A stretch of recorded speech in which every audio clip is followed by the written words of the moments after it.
தாயாரின் சீதனமும்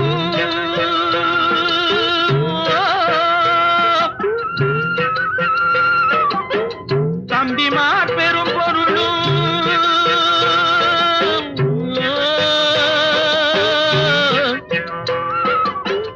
தாயாரின் சீதனமும் தம்பிமார் பெரும் பொருளும் மாமியார் வீடு வந்தால் போதுமா மானாபிமானங்களை காக்குமா